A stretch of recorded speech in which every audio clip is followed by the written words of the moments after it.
Bismillahirrahmanirrahim. Assalamualaikum warahmatullahi wabarakatuh dan selamat pagi. Perkenalkan, saya Rizky Amelia, perwakilan dari kelompok 6 yang akan mempresentasikan materi kami yaitu tentang interaksi makhluk hidup dengan lingkungannya. Sebelum itu, perkenalkan anggota kelompok kami.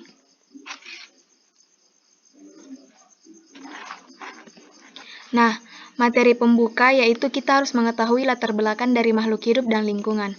Dapat kita ketahui bahwa makhluk hidup merupakan makhluk yang memiliki ciri-ciri kehidupan seperti bernapas, bergerak, dan berkembang biak.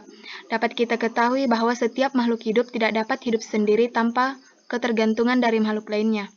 Kemudian lingkungan, yang merupakan segala sesuatu yang ada di sekitar manusia dan mempengaruhi perkembangan kehidupan manusia. Lingkungan ini terdiri dari komponen biotik dan abiotik.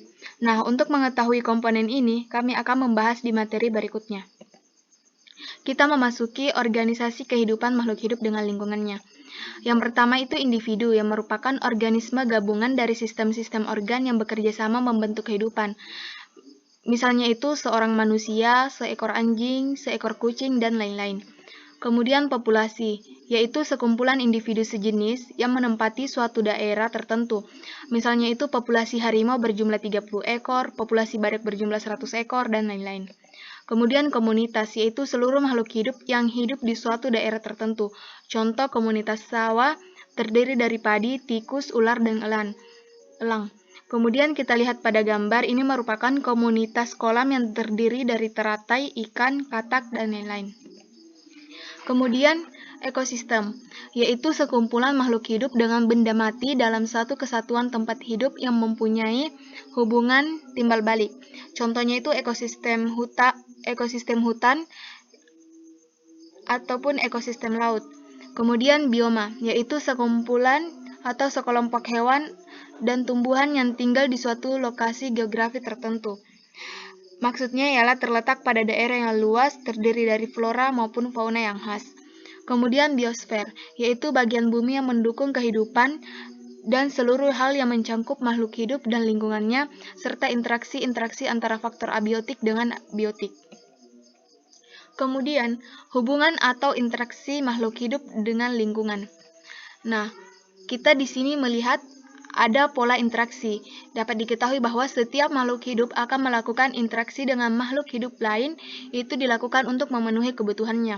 Ada beberapa pola interaksi yang dapat terjadi pada makhluk hidup, yakni yang pertama, persaingan atau kompetisi yang terjadi pada makhluk hidup yang membentuk bahan makanan, yang membutuhkan bahan makanan, dan persaingan ini menyebabkan kerugian bagi salah satu pihak yang kalah bersaing. Kemudian predasi atau pemangsaan. Ini tidak jauh beda dengan persaingan karena makhluk hidup akan mendapatkan makanan dengan memangsa makhluk hidup lainnya. Kemudian itu simbiosis, yang merupakan pola interaksi antara dua makhluk hidup yang berbeda jenis dalam satu lingkungan. Dalam simbiosis antara dua jenis ini dapat dibedakan menjadi tiga, yaitu simbiosis mutualisme, komensalisme, dan simbiosis parasitisme. Kemudian antibiosis, yang merupakan interaksi antara makhluk hidup, di mana makhluk hidup yang satu menghambat kehidupan dan pertumbuhan makhluk hidup lainnya.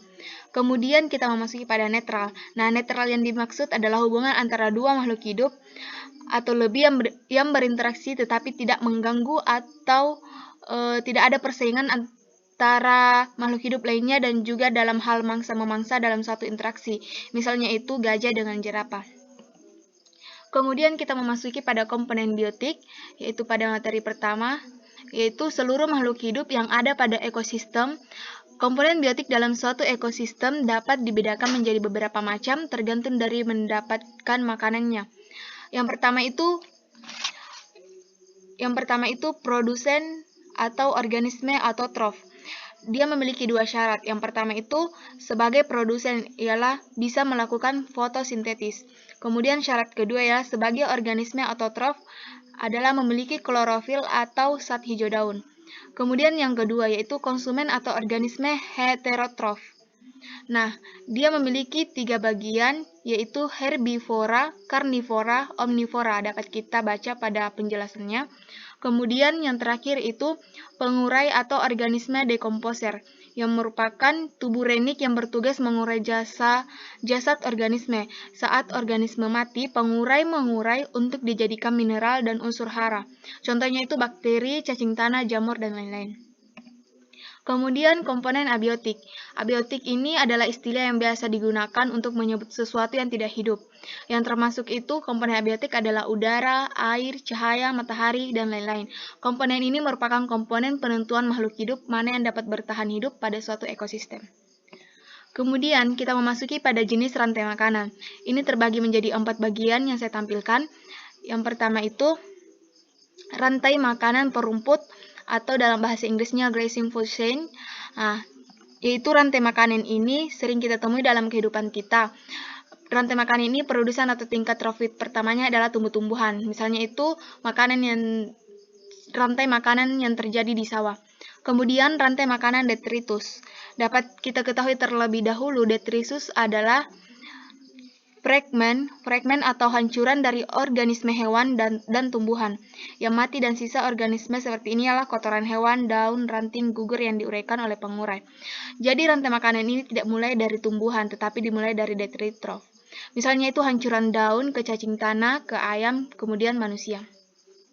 Nah, ketiga itu rantai makanan parasit. Dapat diketahui istilah parasit ialah organisme hidup dengan cara merugikan organisme lain. Ciri dari rantai makanan ini ditandai dengan organisme kecil yang memangsa organisme besar. Misalnya itu darah yang berada di tubuh kerbau yang dihisap oleh kutu hingga di badan kerbau. Kemudian rantai makanan saprofit. Saprofit ini berbeda dengan detritivore, namun saprofit juga mengurai bahan makanan organik sisa jasad mati menjadi bahan anorganik berupa mineral yang diserap lagi oleh tumbuhan. Tadi di sini tidak diserap oleh tumbuhan. Nah, kemudian contohnya yaitu kayu lapuk, kemudian jamur, kemudian ayam, kemudian rubah. Nah, jaring-jaring makanan. Jaring-jaring makanan merupakan gabungan beberapa rantai makanan yang rangkaian siklusnya itu saling berhubungan. Jadi, dapat disimpulkan bahwa rantai makanan merupakan bagian dari jaring-jaring makanan dalam cakupan yang luas. Berdasarkan gambar yang kita lihat bahwa terdapat 13 makhluk hidup yang ada dalam sebuah jaring-jaring dan terdapat 8 rantai makanan berbeda. Nah, misalnya itu paus biru dengan paus pembunuh ini merupakan puncak konsumen, sedangkan yang menjadi produsen pada jaring-jaring makanan ini adalah fitoplankton dan rumput laut. Nah, kita memasuki pada adaptasi makhluk hidup dengan lingkungannya. Nah, kita ketahui terlebih dahulu, adaptasi merupakan penyesuaian diri makhluk hidup terhadap lingkungannya. Adapun caranya yaitu setiap makhluk hidup berbeda-beda. Ada yang beradaptasi secara morfologis, fisiologis, ataupun tingkah laku. Nah, untuk mengetahui lebih lanjut, maka kita simak contoh berikut ini. Nah, adaptasi fisiologi pada hewan. Beberapa jenis hewan akan menyesuaikan diri dengan lingkungannya, yaitu dengan mendapatkan makanan juga untuk melindungi diri dari musuh atau pemangsa. Nah, misalnya itu pada gambar yaitu bunglon, dia akan merubah warna sesuai dengan lingkungan yang ia tempati. Misalnya itu bunglon berada di pohon yang berwarna coklat, maka tubuh bunglon ini juga akan berwarna coklat. Perubahan warna tubuh pada bunglon merupakan bentuk penyesuaian diri agar ia terhindar dari musuh. Kemudian yaitu cicak. Dia memutuskan ekornya guna untuk melindungi diri dari serangan musuh. Kemudian ekor ini bergerak sehingga mengalihkan perhatian musuh. Saat itulah cicak melarikan diri. Kemudian kita memasuki adaptasi morfologi pada hewan. Nah, dapat kita lihat pada gambar, bentuk kaki yang ditampilkan itu pejalan kaki yang dapat dicontohkan pada ayam dan burung unta. Ciri-cirinya yaitu 3 jari menghadap ke depan dan 1 jari bagian belakang tidak tumbuh sempurna.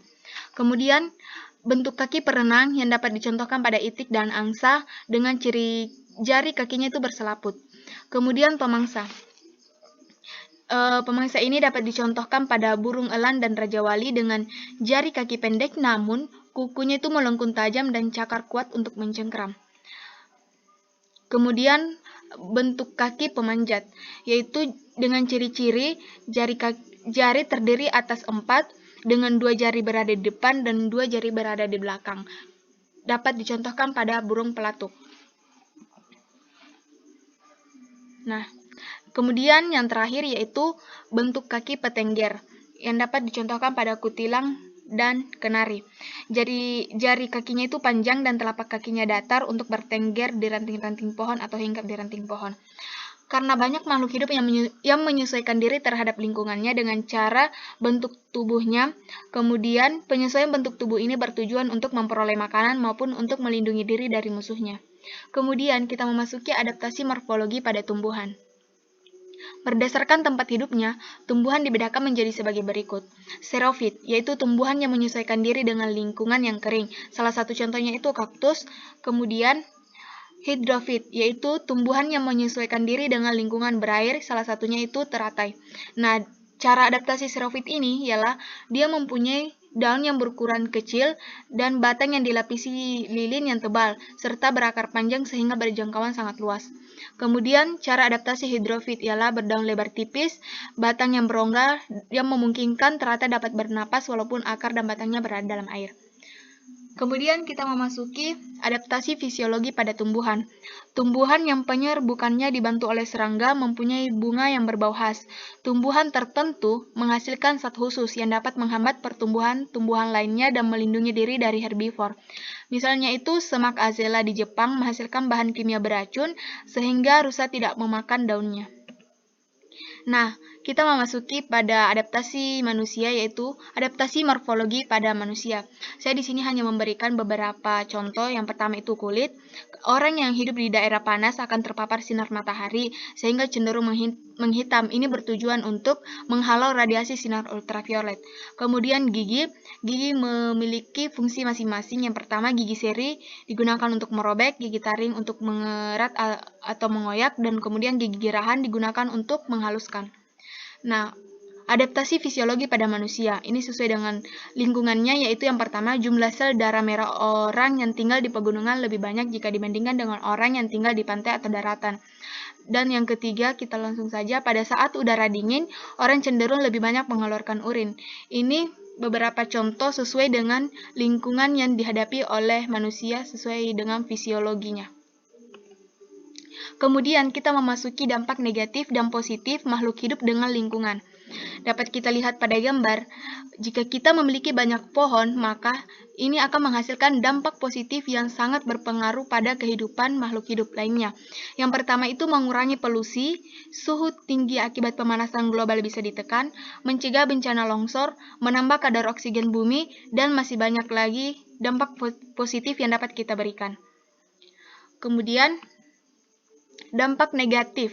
Nah, jika kita melakukan penebangan hutan secara liar, maka akan mengakibatkan kekeringan. Nah, dampak negatif ini juga dapat kita berikan sebagai contoh berikut.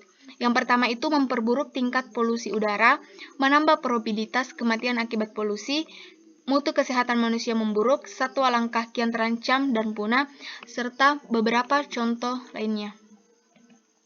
Nah, itulah hasil presentasi dari materi kami. Maaf apabila ada kesalahan pada materi kami dan pengucapan pada presentasi kami. Kami ucapkan terima kasih kepada teman-teman yang telah menonton video kami hingga akhir, dan terima kasih juga kepada Ibu Andi Irma Suryani SPD MSI yang telah membimbing kami, terkhususnya pada mata kuliah biologi dasar. Kami tutup dengan membaca hamdalah alhamdulillahirabbil alamin. Wassalamualaikum warahmatullahi wabarakatuh.